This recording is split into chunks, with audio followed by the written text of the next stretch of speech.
All right. Good morning. Assalamu alaikum. My name is Yasmin Al-Kasheri. I'm the Public Relations and Media Intern with CAIR's office in Maryland.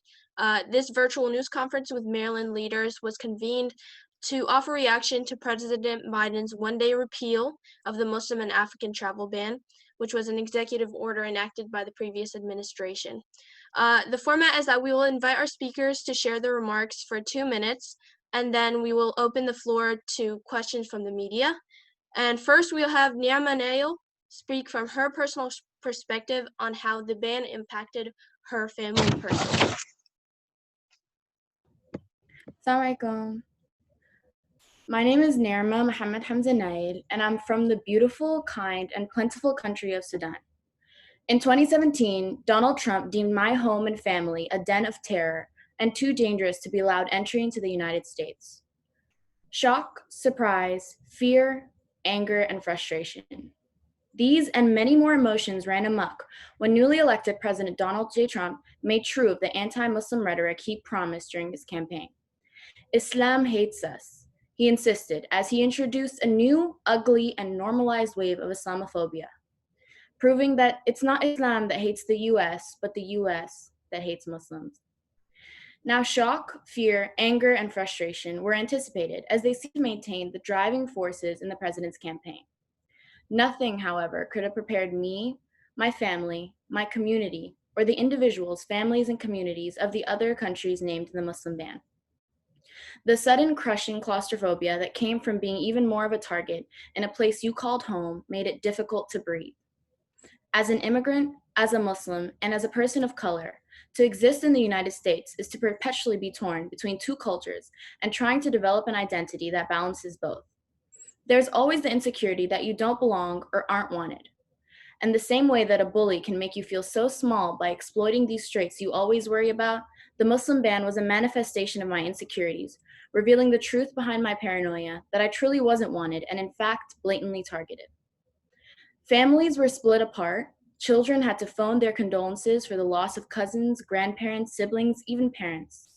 Not unlike the present difficulties everyone is facing during this pandemic, there was a sense of hopelessness in the pseudo-quarantine between families on American soil and families in Iran, Iraq, Libya, Syria, Somalia, Sudan, Yemen, Eritrea, Kyrgyzstan, Myanmar, Nigeria, and Tanzania. More than 135 million people were living in and affected by the original Muslim ban, which has since increased, as an average of 86% less immigrant visas were issued. However, with a 40% increase in visas issued to North Koreans, it was clear that the threat on American soil was not founded on the fear of the unknown, as Trump wanted to state, but on the ignorant hatred of the followers of a religion whose countries were too torn and weak to strongly oppose. Not unlike a school bully, Donald Trump cowardly picked on countries he knew couldn't or wouldn't retaliate to his repulsive rhetoric. Yesterday ushered in a new administration, a new White House, and I pray, a new dawn on the state of affairs in the United States. Of course, we cannot rely on singular events, politicians, or even policies to be the ones that will usher in change. That responsibility falls on us. It's only through consistent hard work, pressure, and presence that we will truly be able to both reverse the damage and build fresh our homes in a nation that we have every right to exist and thrive on. Time and time again, our patience, our livelihood, and our faith will be tested, and I pray that time and time again, we succeed with flying colors. Truly, even at its ugliest, our diversity in color, culture, background, faith, and thought is what makes this nation beautiful. We cannot stop fighting to preserve that. Thank you. Thank you, Nirma. That was beautiful. Now we will have Zainab Charity, who is the director of CAIR's office in Maryland, speak.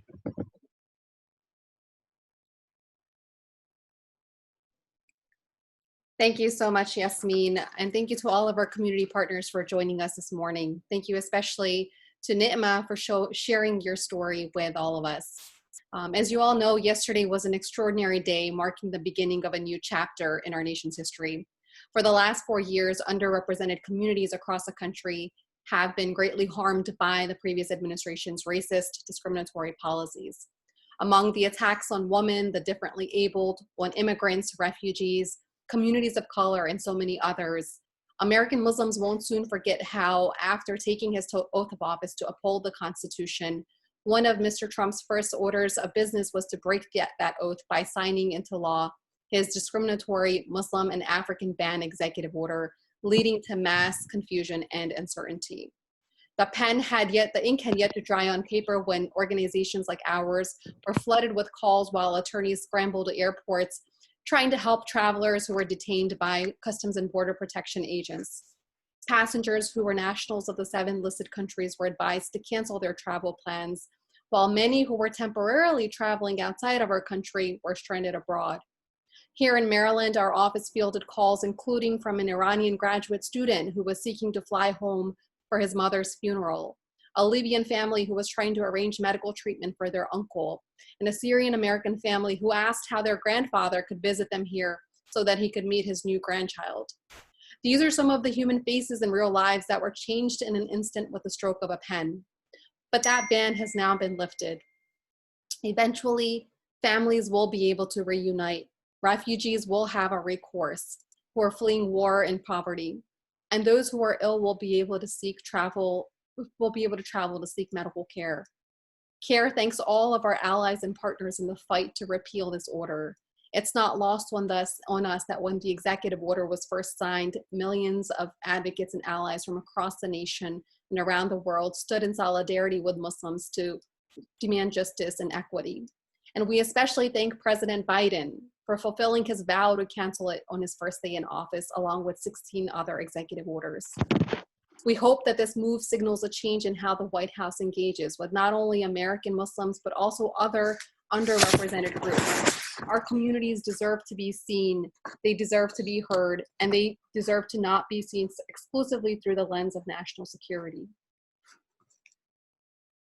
While we know that the journey towards realizing true equity in our country is long, we take the time to celebrate and acknowledge these wins. This isn't just a win for Muslims or for African communities. It's a win for everybody who cares about protecting and preserving our democracy. Thank you all again for joining us, and I will hand it off to our next speaker. We're so glad to have all of you here today with us, taking time out of your schedules, especially on such short notice. We'll first ask Rabbi Dan Berg from Beth Am Synagogue to please share a few words. Thank you, Zainab. Rabbi Daniel Berg from Beth Am Synagogue in Reservoir Hill. Honored to be with all of you today. Today I stand, Beth Am stands, the vast majority of the American Jewish community stands in solidarity with Muslim Americans as you celebrate not something novel, not something revolutionary, but a righteous recalibration from fear-mongering and hate to policy that once again better honors our character as a nation of immigrants. My own grandfather arrived on these shores in the late 1930s from Eder Oberstein, Germany, after Kristallnacht, the night of broken glass. And he soon returned to Europe wearing an American army uniform to fight against the fascist Nazi regime. But it wasn't easy for Jews like Montrose Berg back then because American isolationist and nativist attitudes prevailed in that era too. And many Jewish families were left to perish in the gas chambers.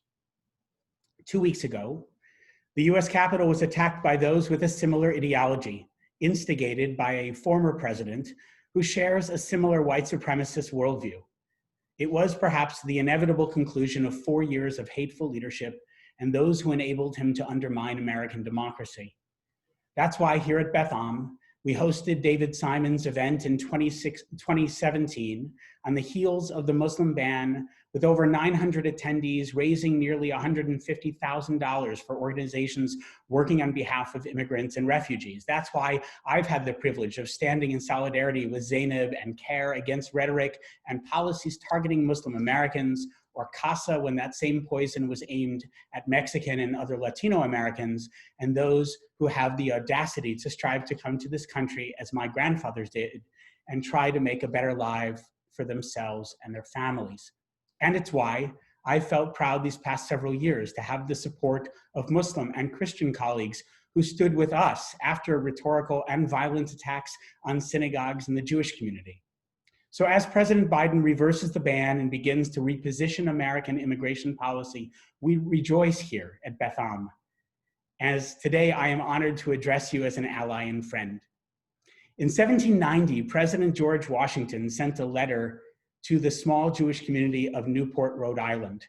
He wrote, "The citizens of the United States of America have a right to applaud themselves for having given to mankind examples of an enlarged and liberal policy, a policy worthy of imitation.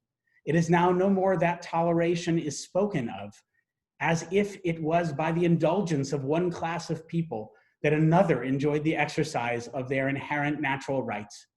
For happily, the government of the United States, which gives to bigotry no sanction, to persecution no assistance, requires only that they live under its protection.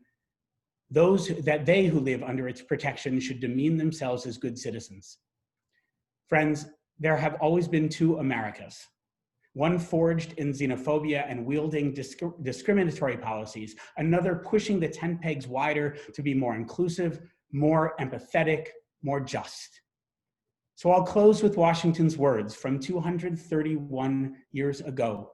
They were directed toward the Newport Jews, but I believe they resound in this moment. "May the children of the stock of Abraham who dwell in this land continue to merit and enjoy the goodwill of the other inhabitants, while everyone shall sit in safety under his own vine and fig tree, and there shall be none to make him afraid." Thank you so much, Rabbi, for those powerful words, for your powerful display of solidarity. CAIR has been privileged, and I personally have been privileged to call you a friend and count you as an ally in the fight for justice and the fight against hate in our communities. Next, we'd like to invite Dana Vickers-Shally from the ACLU of Maryland to please share a few words.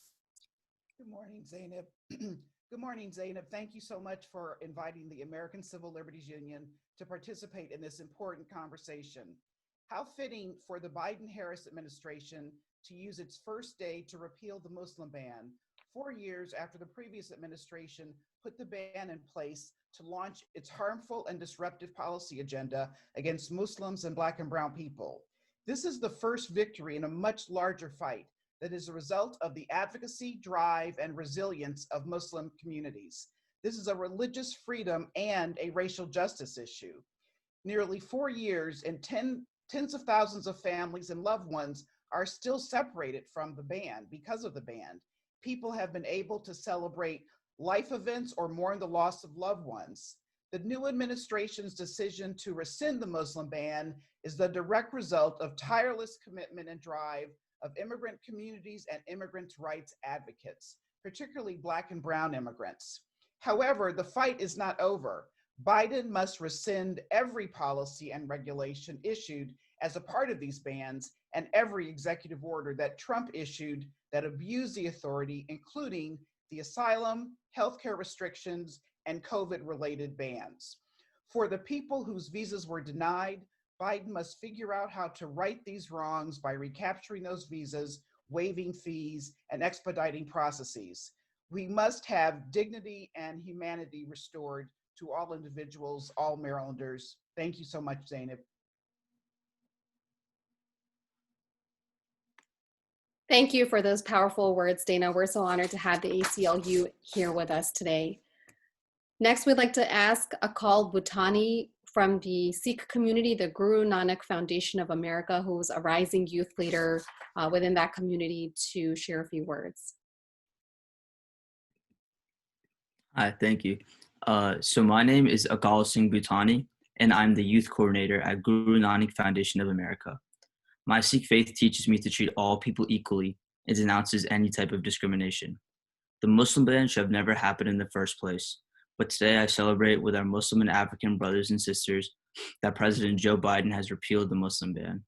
It has caused harm to so many Muslim and African communities that it targets. It angers me that thousands of families have been separated by these bans. I am grateful that President Biden has made it a priority to rescind this detrimental act. Now that it has been repealed, families will finally be united back together. The Sikh community will stand side by side with our Muslim American community members until all of their families are reunited and feeling safe once again. And we know there's much more to accomplish. We must continue to fight for our dreamers and other people who are separated at the US-Mexico border until we can all feel united and safe together.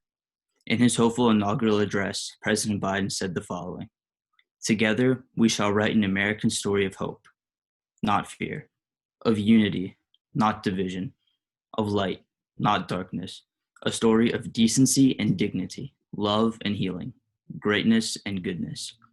As a young man, I look forward to fighting towards the unity that Biden speaks about for our minority faith communities and all marginalized communities. Thank you.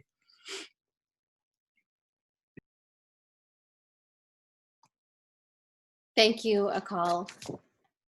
We'd like to ask Sheikh Chad Earl from the Islamic Center of Maryland, please, to honor us with his words.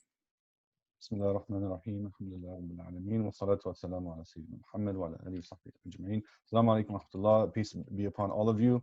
We want to thank the CAIR for this opportunity to speak from the heart. I had prepared some words, but I also wanted to just speak as an individual Muslim who was, it's funny enough, being an American convert with a very white name, Chad Earl. I was also affected by this and indirectly in my own personal life. But we want to thank everyone here today, everyone throughout the last 4 years who have worked tirelessly to get this ban revoked and pushing that voice and continuing that pressure with our leaders and legislators and getting that to the highest levels of government until you know, with God's permission, that was repealed yesterday by our new president. You know, may God bless him and guide him in his leadership. But I wanted to talk really quickly about the ban itself. And a lot of us, you know, we were all shocked when we heard the words coming out of the former president's mouth, before he was even the president, that he wanted to, you know, stop the entry of Muslims, into the country. But that voice and those and that rhetoric did not start with the previous administration. Those voices of hate, voices of fear, voices of doubt, of uncertainty, have been consistent from even before 9/11, but definitely after 9/11. Those voices were amplified until they were organized. And so many, you know, you can go in any bookstore in the country and you'll find books that write about American Muslims as the hidden enemy, you know, and the enemy that you have to look out for, and do you really know your neighbors, and that sort of thing. So the reality of that sort of hate speech and Islamophobia was not new with the president. It didn't start with President Trump. Obviously, we were all surprised when that reached that level, that it was signed into law. But that rhetoric did not start with the president. But the beautiful thing is, and that's what we saw yesterday, is that while that rhetoric could reach such levels that it actually becomes law, that the counter argument or the counter force, so to speak, the voices of reason, the voices of justice, the voices of love and caring and sharing can also be amplified. They can also be organized. They can also reach to the power seats of government, until the highest seat of office, to the seat of our president, and he can change that reality with the stroke of a pen. He can do away with such unjust laws with the stroke of a pen. And alhamdulillah, we thank God that is the case, that our voices matter, that the work that people have been doing for the last 4 years to counter this ban can come to fruition, and we can see the fruits of our labor in yesterday's signing and removal of the ban. So this is, you know, it gives us hope as a community that our voices are not do not fall on deaf ears, even if times seem difficult, even if hope sometimes seems lost. We should never be quiet when injustice, when we face injustice. We should always speak up Whether we feel that people hear us or not, we believe in a higher calling and that the Creator hears and sees our effort. And we are commanded to call to justice, whether we see that justice in this life or not. And Thank so you, Shia. I'm sorry, I have to cut you off just to make sure that everybody gets 2 minutes to talk. But that was very beautiful. Okay, Thank you for sharing. No problem. Next, we're gonna have Mr. Carl Snowden, who's the Caucus of African American Leaders. Well, first of all, thank you very much for this opportunity to participate with such an incredible panel of people. Martin Luther King Jr. once said that the greatest march that an American can take is the march to the ballot box. He said marching feet can make a difference. And we saw the difference that people participating in the political process meant. Looking down upon us at this moment is, of course, some great Muslims, Brother Malcolm El-Hajj Malik Shabazz. We think of Muhammad Ali. We think of the men and women who come out of our community, who happen to be Muslims, who would appreciate this moment. One of the things I wanted to emphasize, President Biden said that this election was about the soul of America, and he could not have been more right. The soul of America was being tested, and the American people responded. And I am delighted that the first act of the Biden administration, one of the first acts, was to repeal this ban. It says so much about our future and our direction. So again, thank you for this opportunity to participate, and thank you for all of you, CAIR and every group here who made this possible. Thank you so much, Mr. Snowden. It's an honor to have you with us today and to share your words. We'd like to next ask Monisha Charal from the Public Justice Center, a dear friend who worked with CAIR and other groups to coordinate numerous vigils and town halls after the first version of the executive order was passed. Monisha, please, the floor is yours.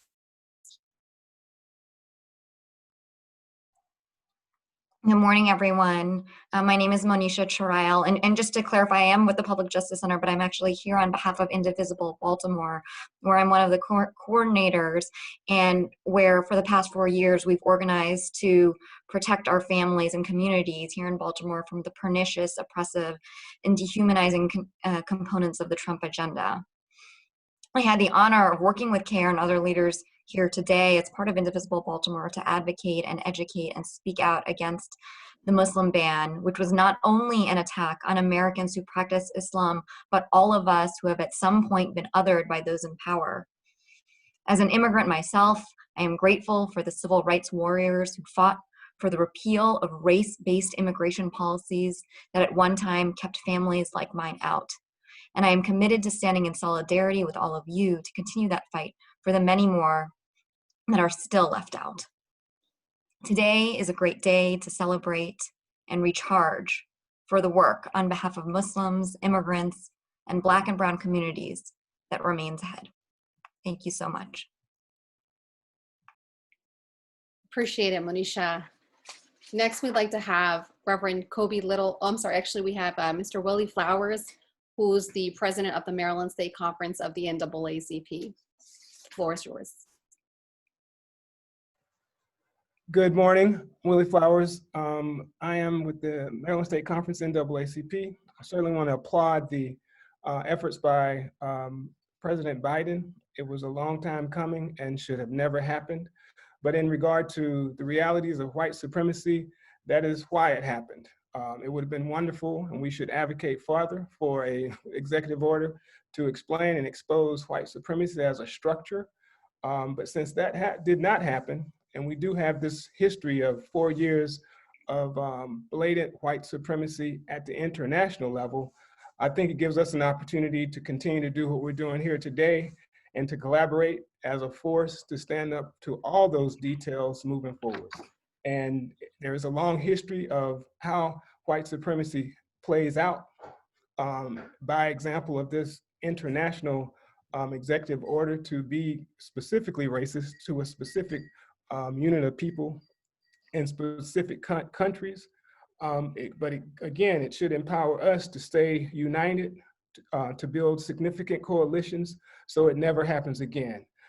This is a simple call from the Maryland State Conference NAACP to not only focus on what happens at the federal level, but take advantage of our coalition at this grassroots, pure state level to be prepared for any election of any individual who lifts their head in the same type of spirit of white supremacy and justice to any being. So I hope everybody's ready. We want to get organized. We want to be prepared for the next phase because we can celebrate today, but they are plotting even as we speak. So we're dedicated to that fight, and I hope that everybody on this panel can be with us. I want to thank you for this opportunity to present. Thank you for organizing this panel, and let's get ready to fight. That's absolutely right. The work is just beginning, and we saw the events from 2 weeks ago are indicator that we've got a lot of work ahead of us, and we're looking forward to working with the Maryland State Conference of the NAACP and with all of the other organizations in our coalition to advance justice for all. Next, we'd like to have, thank you so much, Mr. Flowers. Next, we'd like to have Sharif Silmi, who is an immigration attorney who's here on behalf of the Islamic Society of Baltimore. Thank you so much, Sister Zainab. I appreciate you. Assalamu alaikum wa rahmatullah, alhamdulillah, rabbil alameen, wa salatu wa salam ala rasulullah. Such a blessing and to be in this gathering with you all. And I pray that Allah unites us all in person in the very near future. Let us remember that this was a ban that was specifically crafted to keep Muslim and Black people from being united with their loved ones, from being together, and separating parents from children, grandparents from being with their grandchildren, and participating in weddings and having those blessings. This was an attempt to take out light, right? To bring darkness and cover light, but thank God, light always overcomes darkness.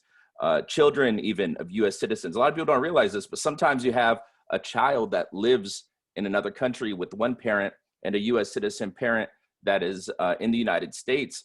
And when that US citizen parent would, for example, petition for that child. So you're talking about a child of a US citizen denied the ability to be united with her parent. I mean, this is, very oppressive situations. And so I think of just, the students that were denied education, the scientific research that was blocked, right? Think about all of the scientific research facilities that have international cooperation. Scientists don't think in terms of, what is your nationality? Nobody's checking your passport when you go into a laboratory to conduct scientific research. So those kinds of things have made a really devastating impact and put us backwards. So I think, just remembering those things, keeping those in mind are very, very important. And I think more than anything, America was denied the blessing of having these hopeful and loving people, enter and be a part of our community for 4 years now. So, let's rectify that. And I think Sister Dana Shelley mentioned that a lot of the impact of the ban will continue. For example, there were people who are denied visas. Every time those individuals go and apply for a visa, they will have to disclose, I have been denied a visa. That's going to open up a whole series of questions. So we need to have some sort of way to rectify that and make sure that they are not, further discriminated and stopped from, being able to participate and enter the United States. And, just really quick, if I have 1 second, there's two brothers who happen to marry US citizens in Catonsville. They happen to marry, Syrian spouses. And they, struggled for like 3 years, and they used to come to my office and they would cry, and you could see the wrinkles under their eyes. And I'm just thinking about them and the struggle that they went through, and that other people are not going to have to go through that struggle. And I want to thank Senator Van Hollen's office. They were like very, very helpful throughout this process and helping getting waivers. Wefa Jawad in particular was really helpful, and let us all remain vigilant. Let us, because, this could happen again. So, and one thing really quick is this administration was very incompetent. So they could have been much worse. So if you get a competent fascist, like a Cotton or Ted Cruz or one of these clowns, we're going to be in a much tougher fight. Appreciate your thoughts, Brother Sharif.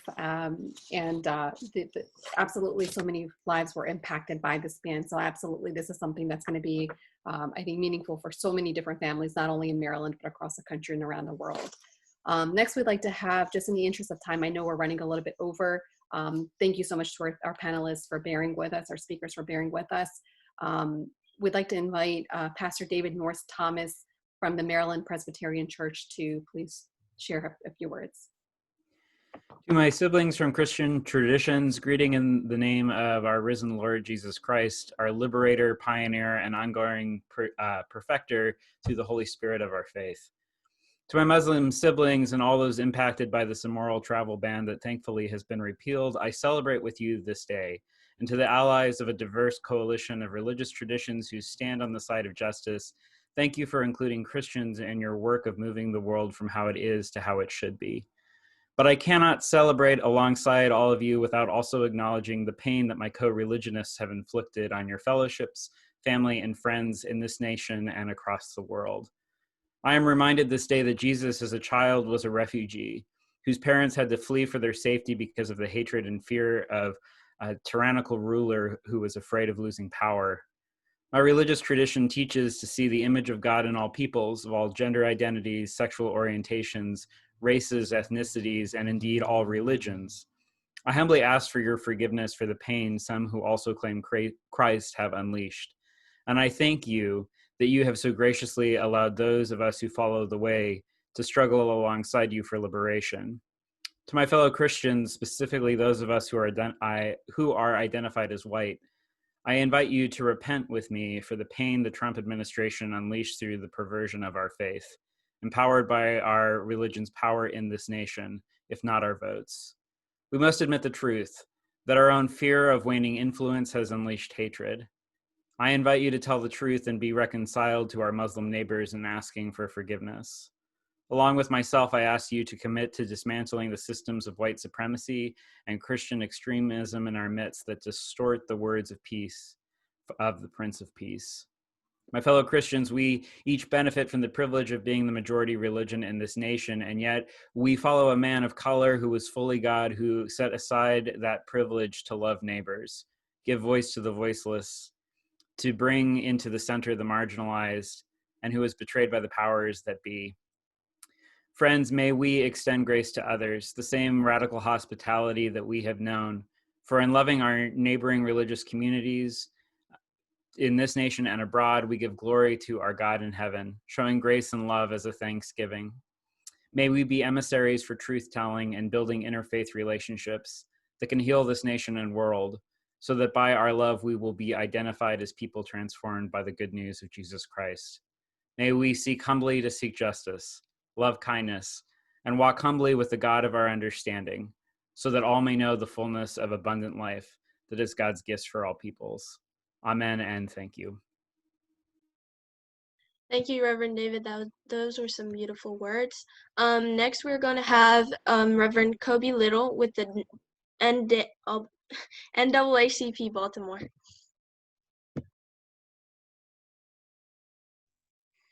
Good morning. Good morning. I'm here on behalf of Justice Chapel this morning, and I want to start by thanking Sister Zainab Chaudhry for her persistent leadership, for organizing us even at the advent of this terrible immigration policy, and for staying vigilant throughout these very difficult years, and then for calling us together today to celebrate the repeal of this horrible policy. There is no place in American life for at home or abroad for discrimination on the basis of race, ethnicity, national origin, religion, disability, or orientation. This executive action by President Biden is a healing and soothing balm to the sting of nativism and religious intolerance and white supremacy and structural racism that we saw in the last administration, but we also have seen for centuries in longstanding United States policy. Our faith traditions, whether we are Christian or Muslim or Jewish or call on one of the other religious traditions, all of our religious traditions call on us to welcome and to support immigrants and refugees. And if America, as the president said in his inaugural address, if America is to begin to be a leading force for good in the world, we must be a nation that draws on the strengths of our faith traditions and that welcomes and supports immigrants and refugees.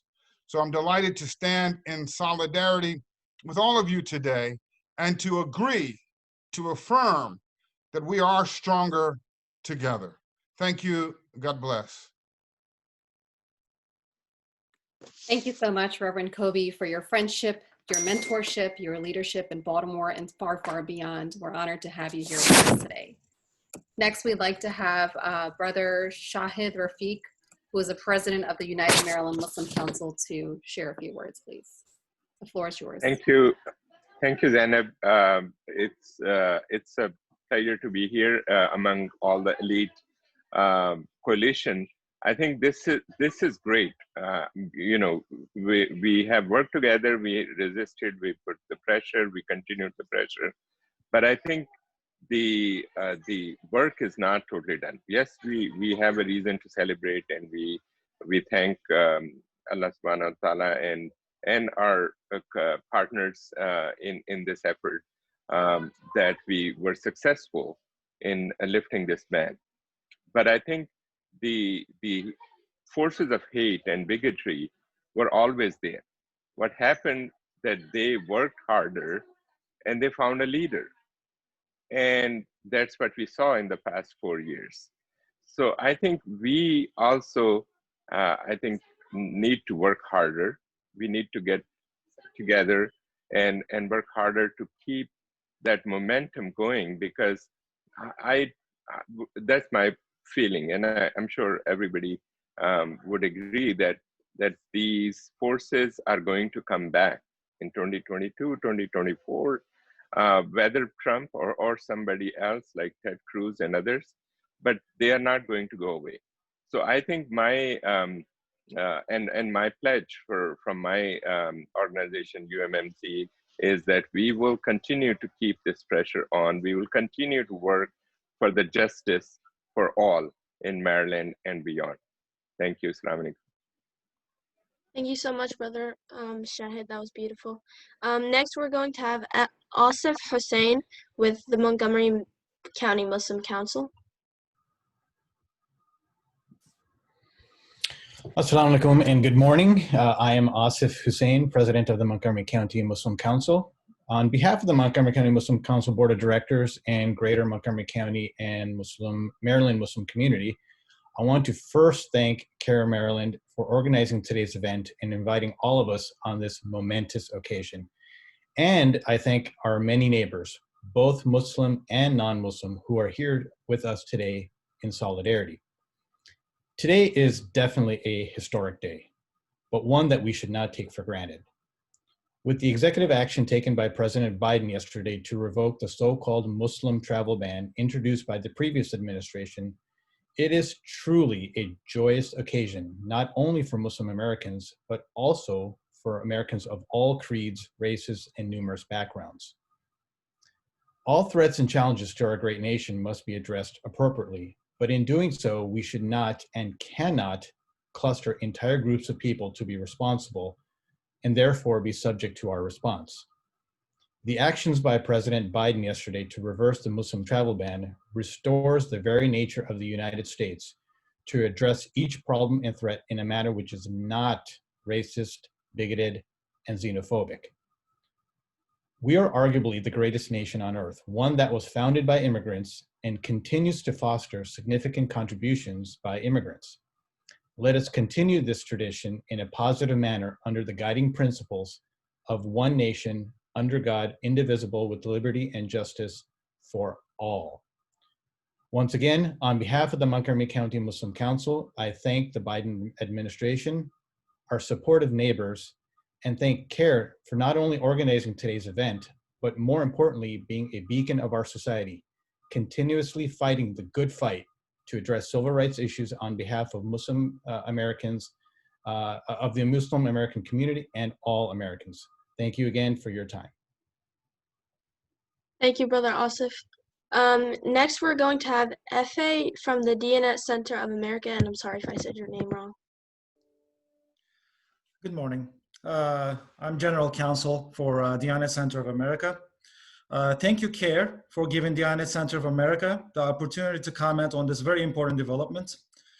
We applaud the Biden administration for repealing this unlawful Muslim ban that has caused so much harm to America during the past 4 years. This ban was never intended to protect US national security, as it was claimed. Even when it was finally implemented with a limited scope, the Muslim ban did absolutely nothing to protect national security. Instead, the ban kept the families apart, prevented many students from the Muslim majority countries to attend the schools that they were already admitted to, and prevented many professionals from those countries to assume the jobs for which they had already received approval from the US government. As the DNet Center of America, we witnessed how this ban directly impacted the Turkish American community and other Muslim communities, not only in Maryland, but also across the United States. We believe this is a great start, but there is much more work to be done in this area. Our organization is confident that the new administration will work closely with the Congress to reform critical areas of the US immigration law. We realize that it will take some time to undo the harm caused by both the Muslim ban and other unlawful immigration policies implemented during the last 4 years. But we encourage the new administration to take immediate steps to eliminate the unnecessary obstacles that prevent citizens of Muslim countries, including religious workers, from getting their visas in a timely manner. Today, there are many mosques across the United States that have to serve their communities without the benefit of having an imam because of the visa backlogs created by the existing policies. So we urge the Biden administration to reach across the aisle and work with both Democrats and Republicans to quickly pass new immigration laws and policies that protect freedom of religion and pursuit of happiness. These are not partisan issues. Although executive actions are a great way to immediately stop some of the harmful policies that are going on, the long-term results that we would really like to see, both in terms of immigration reform and protecting the rights, constitutional rights of Muslim Americans, need to be accomplished through bipartisan efforts in the Congress. The DNet Center of America remains committed to working closely with the elected officials, again, including both Democrats and Republicans, to ensure that the harm that has been done by the Muslim ban and other ineffective immigration policies can be remedied as soon as possible. Thank you very much. Thank you, Mr. Ife. Next, we'd like to have Reverend Angelique Mason from Bridge, Maryland, please. The floor is yours. Hi, I'm Reverend Angelique Mason from Bridge, Maryland, co-chair of Bridge, Maryland, and I'm also I pastor a church in the African Methodist Episcopal Church. I thank you for the opportunity and for the invitation to be at this table today, or the platform today. Prior to signing a series of executive orders in the White House on the day of the inauguration, President Joseph Biden led with, "There's no time to start like today." And he meant what he said. A mark in history is beginning on this very day. I think I speak on behalf of many, many people of many, many shades and colors when I say I want to express my deepest gratitude to President Biden for repealing the version of the Muslim ban. The ban repeal will break down the roadblock that has stood for years and provide a pathway to U.S. citizenship for nearly 11 million people with legal status and reunite hundreds and thousands of families all across the nation. When former President Trump issued executive orders implementing a travel ban on people from several predominantly Muslim countries, he impacted mothers and fathers, brothers and sisters, aunts and uncles, and breadwinners. He created chaos in airports around the world. Separation is something that is not foreign to the community of color, and forced separation is very well known in the Black community. The separation because of denied entry to the United States and applications stuck in limbo has created cracks within the foundation that we call family. The travel ban has done just that. It has created tumultuous conditions and calamitous circumstances. But like Biden said, there is no time to start like today. Repealing this ban will invite and reunite families in the future. We stand in solidarity with the organizations as we collectively fight against the injustices white supremacy has imposed on people of color. Today, we want to thank our president, number 46, for his courage and boldness, and most of all, for being a man true to his word. I charge all of us assembled here today to stay woke. We have much to fight for. Thank you again for the opportunity. Thank you so much, Reverend Angelique. Next, we will have Anwar Qadri from the Islamic Society of Western Maryland. And just a reminder to please keep your remarks to 2 minutes so that everybody has time to speak. Assalamu alaikum wa rahmatullahi wa barakatuh, and good morning, everyone. First of all, I will congratulate CAIR and especially Sister Zainab Chaudhry to organize this very important program. The Muslims of America and across the globe greatly appreciate President Joe Biden's Day 1 repeal. President Biden's lifting of ban for Muslims traveling to the USA sent a strong and positive message to the entire Muslim world. The family members whose visas were denied by Trump administration will now be able to join their families here in the United States, hopefully soon. Muslims expect that the current administration will also work hard with sincerity to root out the poisonous Islamophobia from our beloved country, the USA.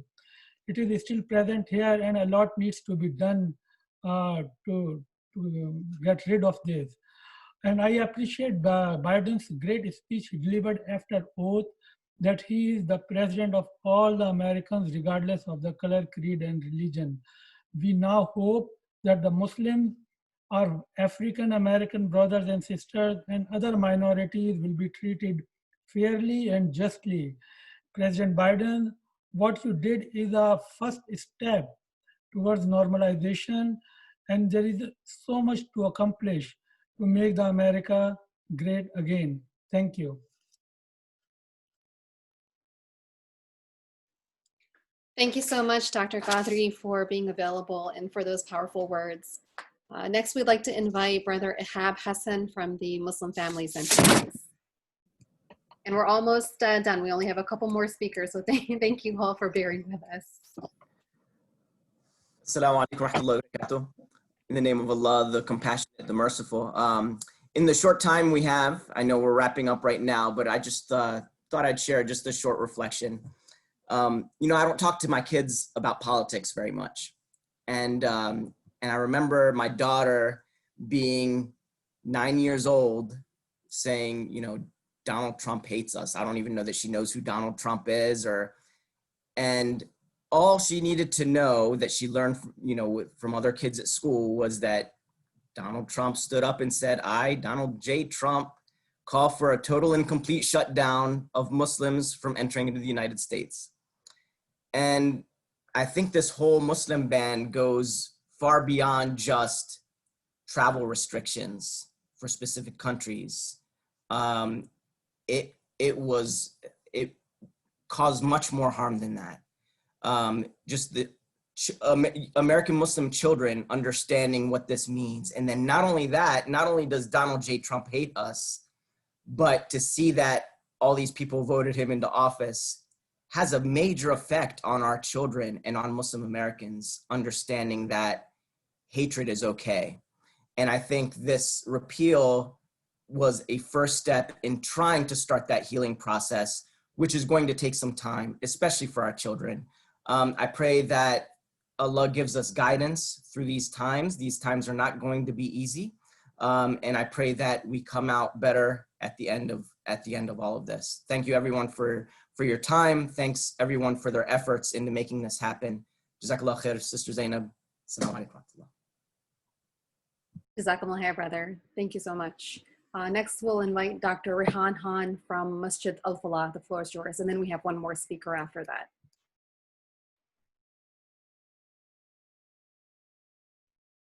Dr. Rehan, if you're still, oh, there you are.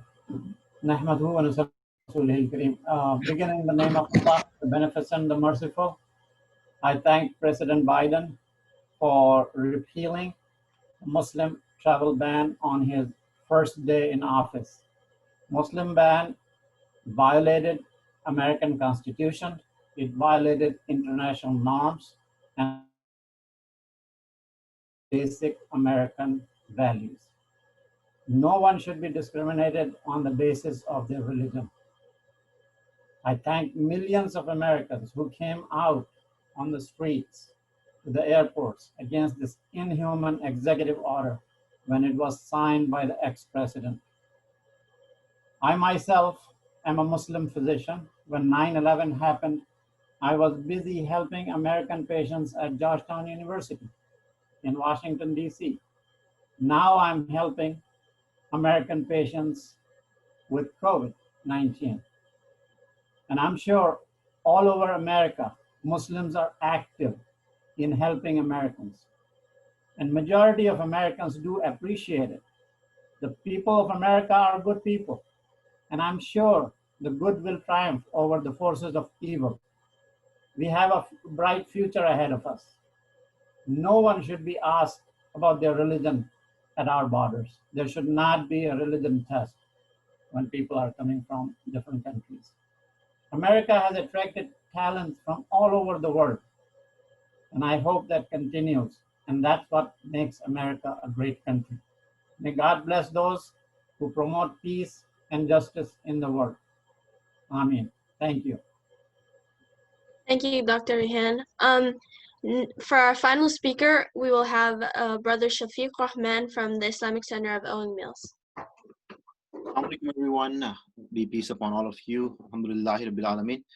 Again, first of all, as everyone said, congratulations to Sister Zainab and CAIR for arranging this beautiful platform to raise our voice and share our concerns, especially on the review of this whole bad act that was done previously, wrongfully, illegally, and to my knowledge, it was not fair for any human grounds. So that's something I want to start with that. As Prophet Muhammad ﷺ said that there is no one above another one on the basis of race or color or anything else, but on their deeds. So this is the message that I think I want to take from this message. And I like when President Biden started this inauguration and he mentioned about the unity and the inclusion and all of these beautiful factors. That's what this religion is about. And that's, I think, we are all Americans together in this platform, even showing a great unity. We're Jews here, we're Christians here, we are Sikh here, Muslims here. We're all sitting together here to share the concern that we are one unity, we are together, we are all human beings, we'll live together. And that's what we are. And that's what we are here in this country. This country that we chose, a land of opportunities. I chose this country as my land, as our land together. And we want to live here with the dignity and a pride, and we want to contribute with our own free will. And we want to take the opportunities with no discrimination and no injustice. And I'm glad and I'm very honored that that President Biden chose this first executive order to remove that burden from us. That gave us a lot of peace of mind that we can actually live in this country with some pride, and we can contribute even more. As we see some doctors here, as we see some engineers here, we would love to contribute and participate in the success of this country together. And with this note, I want to thank you all, especially CAIR, for arranging this beautiful platform. And I want to congratulate, and please let us know if we can be of any help to contribute towards any community as together all United States of American citizens. Thank you so much. Assalamu alaikum. Thank you so much, Brother Shafiq. We have one more speaker. I'm sorry, I thought this was the final speaker, but we have one more. Abdulaziz Ahmed from MCC. Assalamu alaikum wa rahmatullah, everyone. Jazakumullah khair for having me. I would like to thank CAIR Maryland for inviting us and joining us here today. As Sister said, my name is Abdulaziz Ahmed here on behalf of the Muslim Community Center of Silver Spring, Maryland. For 45 years, the Muslim Community Center has proudly been home to an extremely diverse community made up of over 80 different racial and ethnic subgroups, many of whom are from the countries who are currently impacted by the Muslim and African ban. Today, as we celebrate the repeal of the Muslim and African ban, we are celebrating the end of the gross spread of Islamophobia, racism, and bigotry, as well as the end of the painful separation of families. Over the past 4 years, we have witnessed how this ban has heightened Islamophobic rhetoric, adding to the othering of Muslim communities, sowed divisiveness across the country, and have led to unprecedented xenophobia and racism. Communities have been attacked, mosques have been vandalized, and Muslims have been living in a state of fear. While this is tragic, what is even more profound is the human impact at the heart of the ban. Behind this policy, real lives and real people have been impacted. We have seen children separated from their parents and spouses from their partners. Many of our community members were personally impacted by this ban and have lost 4 years of sharing their joys and griefs with loved ones. The repeal of the ban will reunite separated families, will allow for education and career opportunities that were halted 4 years ago, and will move forward the nation towards healing. We appreciate the expediency with which this matter was handled and are hopeful that this is just the first of many steps to reunifying all American families that have faced separation by the ban and other policies. We are excited to celebrate today and to get to work tomorrow to heal our nation and promote unity. Jazakumullah khair. Assalamu alaikum wa rahmatullah. Thank you so much, Abdiaziz, for those powerful words. And thank you again to all of our speakers. Alhamdulillah, this was a wonderful, I think, display of solidarity across faith lines. And obviously, as has been reiterated many times during this news conference, virtual news conference, the work is only beginning and there's a lot of work still to be done to make sure that all of our respective communities feel safe, feel heard, feel seen, feel protected. There has been a question from ABC 47 about concerns related to improving screening by strengthening information sharing with foreign governments. This is something that our legal team is working closely to analyze and assess what the actual policy is that the Biden administration is going to be putting forward in terms of national security, and specifically as it relates to the travel ban. Obviously, protecting the rights of Americans is paramount. We want to make sure that no community feels targeted because of their faith or ethnicity or race or what have you. And historically, unfortunately, there has been a long pattern of surveillance and information gathering of Muslim communities. So this is something we're going to be watching very closely. And CAIR is actually planning to put out a release later on today about the specifics about the ban itself. There's been a couple questions about when the executive order goes into effect. It went into effect yesterday. And what it essentially is going to say is that individuals who were denied a visa under the ban, those applications be expedited, and individuals who have been denied not be, that their future applications be reconsidered so that they're not forbidden from coming into our country. And also what the new policy would instate that people whose visa applications were denied under the ban are not denied visas in the future solely because of these previous denials. And so again, our legal team is still assessing what the broader implications are of this executive order. We're going to be putting out a statement with our specific input, and I'm sure we're going to be talking about the information sharing with foreign governments piece as well. Thank you for that question. Are there any other questions from either the panelists or the media before we conclude?